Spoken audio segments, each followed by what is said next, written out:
नमस्कार दोस्तों। आज का हमारा विषय है कक्षा अष्टमी पंचमें पाठ है कंटकेन एव कंटकम।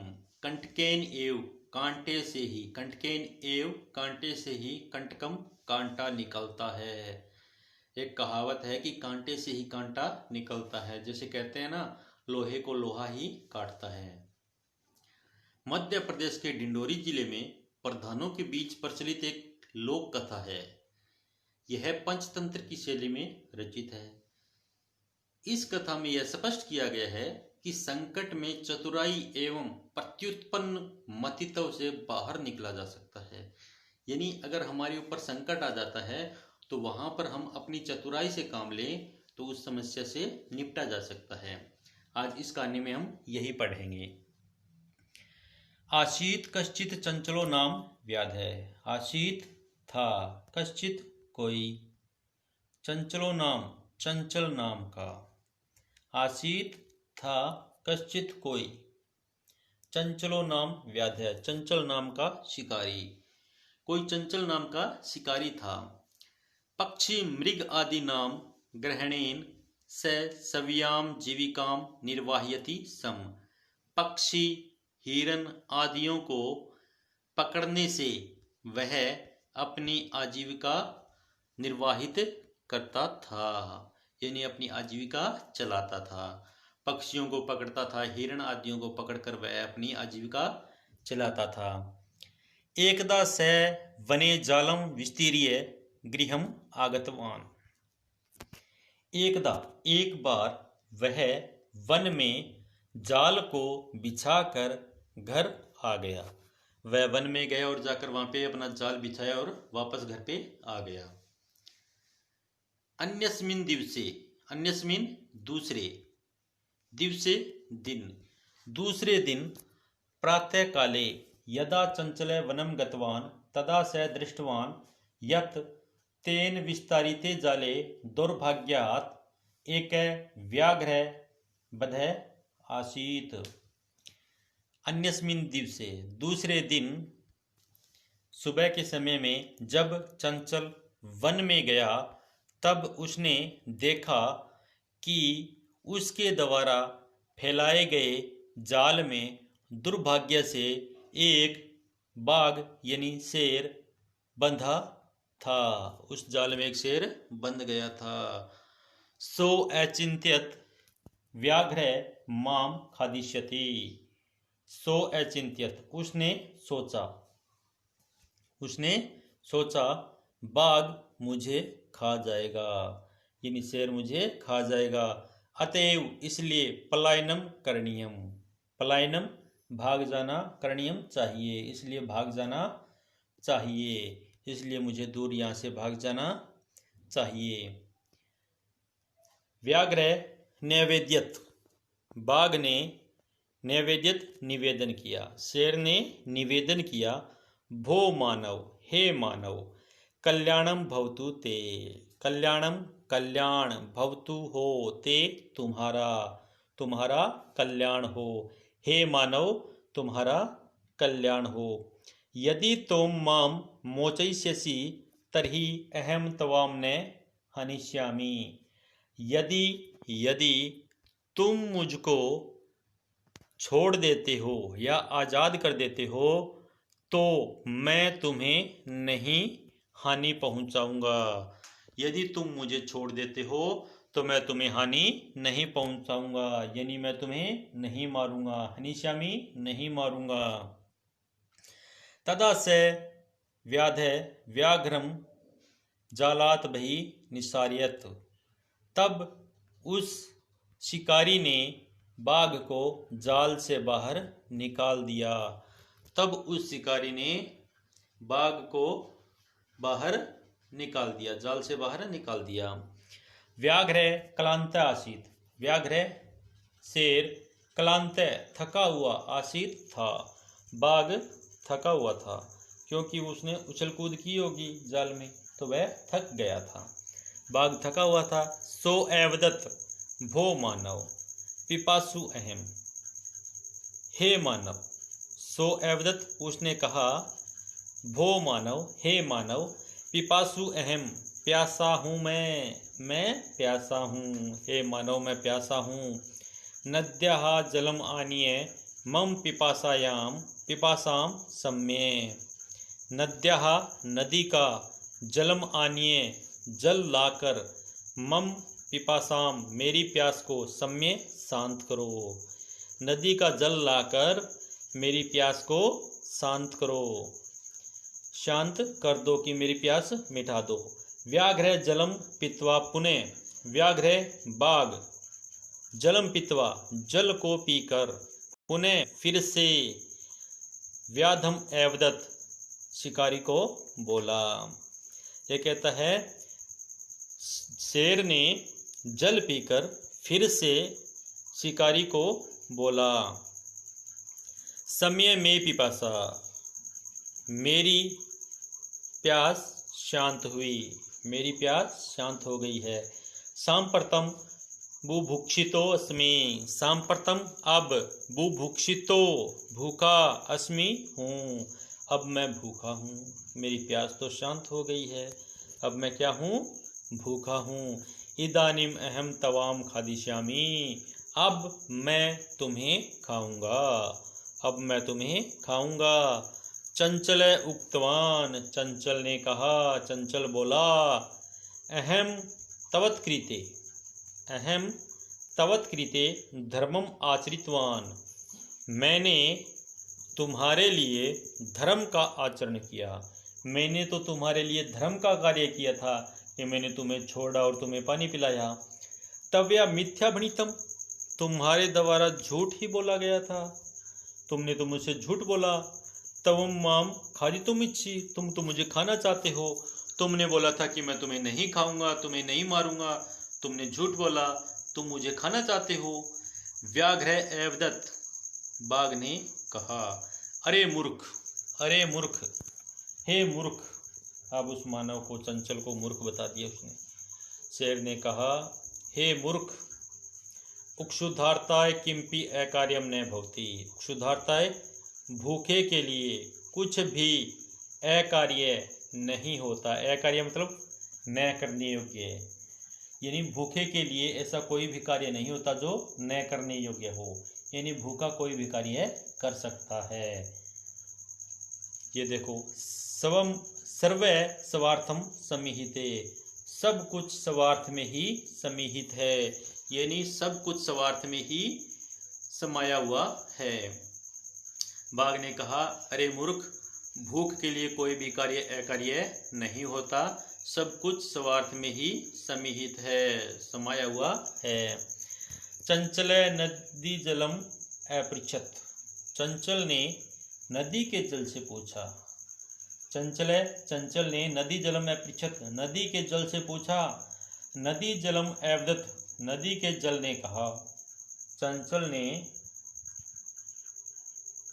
ने नदी के जल को पूछा, नदी के जल ने चंचल को कहा, एवं एव भवति, ऐसा ही होता है।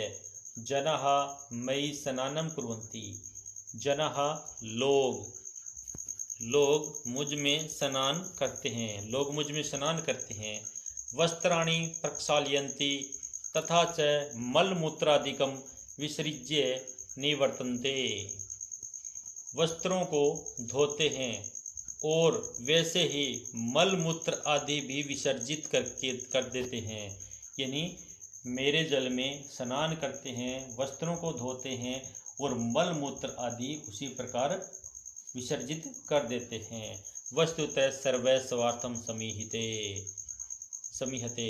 वास्तव में सब कुछ स्वार्थ में ही समीहित है। आगे आता है, चंचल वृक्षम उपगम्य अपृच्छत, चंचल ने वृक्ष के पास जाकर पूछा। चंचल ने वृक्ष के पास जाकर पूछा। वृक्ष अवदत्, वृक्ष बोला, मानवाः अस्माकं छायायां विरमन्ति, मानव मेरी छाया में आराम करते हैं, विरमन्ति आराम करते हैं। अस्माकं फलानि खादन्ति पुनः कुठारै प्रहृत्य अस्मभ्यं सर्वदा कष्टम ददति, मेरे फल खाते हैं, हमारे फल खाते हैं, फिर भी कुल्हाड़ी से प्रहार करके हम पर प्रहार करते हैं, हमेशा कष्ट देते हैं। हम पर कुल्हाड़ी से प्रहार करके हमेशा हमें कष्ट ही देते हैं। यत्र कुत्रापि छेदनम कुर्वन्ति, यत्र कुत्रापि जहाँ कहीं से भी, छेदनम कुर्वन्ति काट देते हैं, जहाँ भी उनकी इच्छा होती है वहीं से हमें काट देते हैं। सर्व स्वार्थम समीहते, सब कुछ स्वार्थ में ही समीहत है। आगे आता है, समीपे एका लोमशिका वद्री गुल्मायाम पृष्ठे नीलिना एताम वार्ताम शृणोति। पास में ही एक लोमड़ी बेरी की झाड़ियों के पीछे छिपी हुई यह बात सुन रही थी। पास में ही एक लोमड़ी बेरी की झाड़ियों के पीछे छिपी हुई यह बात सुन रही थी। सा सहसा चंचलम उपसृत्य कथयति, वह अचानक चंचल के पास जाकर कहती है, वह अचानक से चंचल के पास जाकर कहती है, का वार्ता, का क्या वार्ता बात है, क्या बात है। माम अपि विज्ञाप्य, मुझे भी बताओ, माम अपि मुझे भी विज्ञाप्य बताओ। स अवदत, उसने कहा, अह मातृशब्द, अरे मोसी अवसरे तुम समागतवती, मौके पर ही तुम आई हो। अवसरे मौके पर ही यानी अवसर पर ही तुम आई हो। मया अस्य व्याघ्रस्य प्राणा रक्षिता, परम ऐसे माम एव खादितुम इच्छति, मेरे द्वारा इस शेर के प्राण रक्षित किए गए हैं, यानी मैंने इस शेर के प्राण बचाए हैं, मेरे द्वारा इस शेर के प्राण रक्षित किए गए हैं, परंतु यह मुझे ही खाना चाहता है। मैंने तो इसके प्राण बचाए हैं लेकिन यह मुझे ही खाना चाहता है। तद अनंतरम स लोमशिका यही निखिलाम कथाम नैवेद्यत, इसके बाद में उसने लोमड़ी को सारी कथा सुना दी, यानी संपूर्ण कथा सुना दी। लोमशिका चंचलम एकथ्यत, लोमड़ी ने चंचल को कहा, बाढ़म, बहुत बढ़िया, ठीक है, अच्छा है।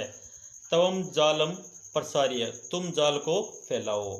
पुनः सा व्याघ्रम, फिर उसने बाघ को अवदत कहा, उसने बाघ को कहा, वह अवदत बोला, केन प्रकारेण तवम एतस्मिन् जाले वधे इति अहम प्रत्यक्षम द्रष्टुम इच्छामि, किस प्रकार से तुम इस जाल में बंधे थे यह मैं प्रत्यक्ष देखना चाहती हूँ। शेर को बोली कि तुम किस प्रकार से इसमें बंधे हुए थे, मैं प्रत्यक्ष यानी अपनी आंखों से देखना चाहती हूँ। व्याघ्र तद वृत्तांतम प्रदर्शितुम तस्मिन् जाले प्राविशत, बाघ ने यानी शेर ने वह वृत्तांत दिखाने के लिए उस जाल में प्रवेश किया।